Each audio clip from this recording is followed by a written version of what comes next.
Hello दोस्तों, आप सभी का स्वागत है हमारे यूट्यूब चैनल पे। My name is Keshav Katoch. जैसे कि आप जानते हैं कि संडे को आपका एचपी नायब तहसीलदार का एग्ज़ाम, जो प्रीलिम्स का जो इसका एग्ज़ाम है वो आपका है।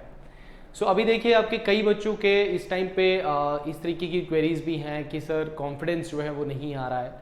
और जाहिर सी बात है कि ऐसा होता भी है कि जैसे जैसे नज़दीक आपका एग्ज़ाम आता है तो थोड़ा आपका कॉन्फिडेंस भी डगमग जाता है, थोड़ी टेंशन हमें होने लग पड़ती है कि पेपर किस तरीके का आएगा या जो तैयारी हमने की है कि वो इनफ है कि नहीं है। तो इसी चीज़ के लिए आपके लिए मैं वीडियो लेकर आया हूँ कि आपको पेपर से पहले अब जो 2 दिन बचे हैं इसमें आपको किन चीज़ों का ध्यान रखना है और पेपर में आपको किन चीज़ों का ध्यान रखना है पेपर को अटेम्प्ट करते वक्त। ठीक है, वन बाय वन हम देखेंगे। देखो, मैंने भी कई सारे प्रीलिम्स एग्जाम्स दिए हैं, कई सारे एग्जाम्स निकाले हैं, चाहे वो डिफेंस के एग्जाम्स हों चाहे हिमाचल के एग्जाम्स हों। तो प्रीलिम्स देने का एक अलग होता है और अगर आप मेंस की तैयारी करते हैं तो दोनों का एक तरीके से हम बोलें तो तैयारी में भी और अटेम्प्ट में भी थोड़ा सा फर्क होता ही होता है। अगर आप प्रीलिम्स की बात करोगे तो आपको पता है कि आपको फैक्ट्स पे ज़्यादा ध्यान देना है और दूसरी चीज़ आपको क्या है कि आपको इस चीज़ की पता होना चाहिए कि आपको कौन सा क्वेश्चन आता है और कौन सा क्वेश्चन पे आपको छोड़ना है, क्योंकि मेंस पॉइंट ऑफ व्यू में आपको कुछ भी छोड़ना नहीं होता। उसमें आपको सारा पेपर जो है वो करना ही करना है और आपको एक चांस मिलता है कि आपके पास जो एक्स्ट्रा नॉलेज है, सपोज करो अगर ज्योग्राफी का कोई भी टॉपिक है, अगर आप रिवर्स का कोई टॉपिक है, तो प्रीलिम्स में आपसे किस तरीके का क्वेश्चन पूछा जाएगा कि आपको सिंपल 4 ऑप्शंस दिए जाएंगे और आपसे पूछा जाएगा कि इनमें से कौन सी महानदी की ट्रिब्यूटरी नहीं है।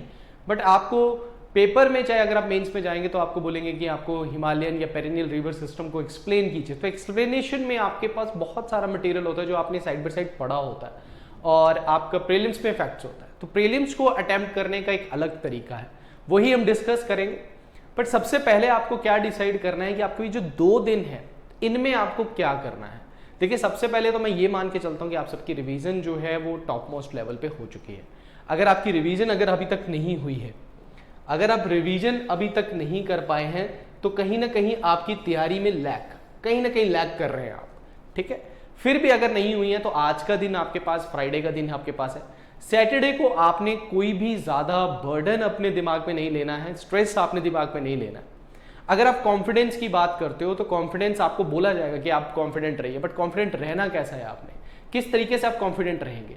कॉन्फिडेंट रहने का सबसे बड़ा पहला तरीका क्या होता है कि आपकी जो तैयारी है, आपकी प्रिपरेशन आपको एक तरीके का कॉन्फिडेंस देती है जब आपने सभी सब्जेक्ट्स को एक तरीके से रिवाइज कर लिया, चाहे वो एचपीजी के हैं, चाहे वो करंट अफेयर्स हैं, चाहे वो जीएस का टॉपिक्स हो। ठीक है, जीएस में भी आपके मैं मेन टॉपिक्स आपको बता दूं, एक आपकी पॉलिटी, हिस्ट्री जिसमें आप मेनली मॉडर्न हिस्ट्री को पढ़ रहे हैं, उसके बाद ज्योग्राफी और इकोनॉमी, ये आपके मेन सेक्शन है जहां से आपको वो क्वेश्चंस पूछेगा। मतलब 40 मार्क्स का आपका इसमें जीएस लिखा हुआ है, तो 40 मार्क्स में ये वाले सेक्शन जो है वो आपके कम से कम 25 मार्क्स जो आपके, आप 30 मार्क्स जो आपके कंप्लीट कर देंगे। तो इनका सिलेबस आपका ऑलरेडी कवर्ड अप हो जाना चाहिए। ठीक है, तो ये एक तरीके का कॉन्फिडेंस आपको देगा ही देगा कि हाँ भाई, मेरा सिलेबस कंप्लीट है, मेरी रिवीजन कंप्लीट है, तो अब मुझे कोई प्रॉब्लम नहीं है। दूसरा, हमें लगता है कि हमने ज्यादा पढ़ लिया है, कि जितना हमने पढ़ा है उससे क्वेश्चन आएगा कि नहीं आएगा। उसके लिए आप लोगों ने टेस्ट सीरीज सॉल्व की होंगी, आपने प्रीवियस ईयर क्वेश्चन सॉल्व किए होंगे, उससे आपको एक अंदाजा हो जाता है कि भाई मेरी तैयारी है जो कॉन्फिडेंटली मैं तैयार हूं कि नहीं हूं। क्योंकि आप पुराने पेपर जब तक सॉल्व नहीं करते हैं तब तक आपको थोड़ा सा एक प्रॉब्लम होता है। अभी भी अगर आपको लगता है तो आज शाम को बैठ के आप 2 या 3 क्वेश्चन या प्रीवियस ईयर क्वेश्चन को सॉल्व करो, उससे आपको आइडिया हो जाएगा कि आपकी तैयारी कितने लेवल की है। और फैक्ट्स जो है सैटरडे की जो हम बात कर रहे हैं, जैसे आज तो आप चलो आप पढ़ेंगे, कुछ ना कुछ तो आप रिवाइज करेंगे, लास्ट टॉपिक चाहे हिमाचल का होगा चाहे कुछ भी होगा, बट लास्ट आपका जो होगा जिसमें आपने सैटरडे को, वो आपके एक फैक्ट्स की आपके होनी चाहिए कि जो फैक्ट्स, जैसे आप मॉडर्न हिस्ट्री में बुक्स एंड ऑथर्स हैं, गांधी की बुक्स एंड ऑथर्स हैं, डिफरेंट जो फ्रीडम स्ट्रगलर है उनकी बुक्स एंड ऑथर्स हैं, जो ऑर्गेनाइजेशन है, आईएनसी के सेशंस हैं, पॉलिटी के आर्टिकल्स हैं, अमेंडमेंट्स हैं, ज्योग्राफी में रिवर्स के नाम हैं, इन प्लेसेस के जो नाम है जो ज्योग्राफी में इंपॉर्टेंट है। चाहे आप मैप वर्क को देखिएगा, ईस्ट टू वेस्ट कौन सी रिवर है, ऊपर से नीचे हिल्स कौन सी है, मैप को एक बार वो आप एंड में देख सकते हो, क्योंकि ये आपके माइंड पे बर्डन नहीं डालेगा, ये बर्डन नहीं डालेगा आपके माइंड पे। आपको माइंड को रिलैक्स रखना है, बाहर जाइए, घूमिए, अपने दोस्तों से बात कीजिए, पर ज्यादा स्ट्रेस मत लीजिए, ना फिजिकल एक्सरसाइज कीजिए ज्यादा, ना कुछ, अपने माइंड को रिलैक्स कीजिए। अगर आप मेडिटेशन करना चाहते हो मेडिटेशन कीजिए, बट जितना आप अपने माइंड को रिलैक्स करेंगे उतना आपका माइंड जो है वो ठीक रहेगा। ये तो रही सैटरडे की बात कि आपको किस तरीके से कौन सी चीजें करनी है। अब इसके बाद आते हैं पेपर वाले दिन। आपका देखो, पेपर आपका 11 बजे है, बट हालांकि मैं चाहूंगा कि आप अपने पेपर में 10 बजे सुबह पहुंच जाए।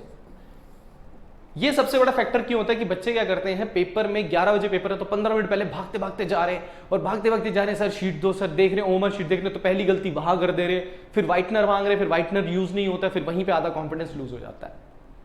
कुछ बच्चे होते हैं 10 बजे पहुंच जाएंगे, किताबें खोल के बैठ जाते हैं। किताबें देखो, आप एक तैयारी कर रहे हैं, आप इतना कॉन्फिडेंस रखिए कि मैंने जो पढ़ा है वो कॉन्फिडेंटली है। मैंने आपको कई बार बताया कि जीएस एक गहरा कुआं है, आपने जो पढ़ा है कॉन्फिडेंट रखिए, उससे भी पेपर आएगा। ठीक है, आपको नहीं पता कि कहां से पेपर आ जाएगा, बट आपने इतना कॉन्फिडेंस रखिए कि मैंने सारे सेक्शंस को कवर अप कर लिए जहां जहां से पेपर में क्वेश्चन पूछे जा सकते हैं, तो वो चीजें आपकी हो जाएगी। बट पेपर से पहले पढ़ना कोई मतलब व्यर्थ काम है, मैं आपको ये बताता हूँ। पेपर से पहले ना पढ़िए। प्रीलिम्स का पेपर से पहले अपने माइंड को जितना रिलैक्स रखेंगे, माइंड उतना ज़्यादा अच्छा आपका काम करेगा। जितना खुशहाल रहेंगे, जितना स्ट्रेस कम लेंगे। एंजाइटी सबको होती है, पेपर का स्ट्रेस होता है, आपने इतने देर से मेहनत कर रहे हैं और उस मेहनत के बाद आपको वो जो जजमेंट डे हमारा आता है, जिस दिन हमें पेपर देना होता है, तो थोड़ा स्ट्रेस होता है। मुझे भी हुआ था जब मैंने पहली बार दिया, या उसके बाद धीरे धीरे एक्सपीरियंस क्या हो गया कि चलो ठीक है यार, चल ठीक है, कोई नहीं पढ़ा तो है ना। वो एक थोड़ा एटीट्यूड आपको रखना, अपने एटीट्यूड। और जब आप एग्जाम के अंदर जाएंगे ना, तो एक एटीट्यूड ऐसे रखना, नहीं भाई मैं तो करके आऊंगा। ये तो 2 घंटे में आपका 2 घंटे का जो एटीट्यूड है ना, ये आपका डिसाइड करेगा आपका पेपर क्लियर होगा कि नहीं होगा। पहला क्वेश्चन देखा नहीं आया, दूसरा देखा नहीं आया, तीसरा देखा नहीं है, कोई बात नहीं, क्या पता आपका सेट ए है जिसमें टफ क्वेश्चंस पहले आ गए। तो इस तरीके की चीजों से आपने अवॉइड मारना है। तो पहला हो गया, पेपर से पहले पहुंचिए, और उस पहले पहुंचे में आराम से रिलैक्स करिए, अपना देखिए आपका रोल नंबर कौन सी क्लास है, और उसके बाद आराम से बैठ जाइए, कोई किताब खोलने की जरूरत नहीं है। बट पेपर में पहले पहुंचे, भागते भागते पहुंचेंगे तो आधा आपका माइंड इसी चीज में चला जाता है। और 2 घंटे हैं, और जिस हिसाब से हमने एचएएस का एग्जामिनेशन देखा है, लेंथी एग्जामिनेशन अगर आ गया तो आपके क्वेश्चन छूटने के चांस हो गए, क्योंकि आधा घंटा तो आपको उसी में लग जाएगा कि हाँ भाई लेट पहुंचे हैं, ओमर शीट है, और एग्जाम जो इन्विजिलेटर है वो भी लेकर आते हैं, भाई यहाँ साइन करो वहां साइन करो। तो पेपर में थोड़ा हड़बड़ाहट नहीं करनी, पेपर को बिल्कुल 2 घंटे बिल्कुल हमने 120 मिनट्स अपने कंज्यूम करने हैं कि हमें पूरा पेपर पे ध्यान रखना है। अब पेपर में क्या गलती कर रहे हैं बच्चे, अगर हम एचएएस एग्जामिनेशन में देखो तो पहले तो बच्चे को यही नहीं पता लगा कि पेपर लेंथी है। पेपर लेंथी ही हो सकता है क्योंकि 120 क्वेश्चंस हैं, तो मेरे हिसाब से पेपर लेंथी होगा ही होगा।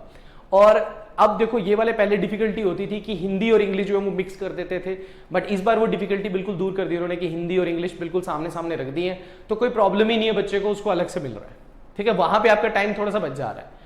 दूसरी चीज क्या है कि आप पेपर में सबसे पहले आपको, अगर आपने इतना पढ़ा हुआ है तो आपको इतना पता लग जाता है कि ये क्वेश्चन मुझसे अटेम्प्ट होगा कि नहीं होगा। खासकर बच्चे करंट अफेयर में जो है वो ओवर अटेम्प्ट जरूर करेंगे।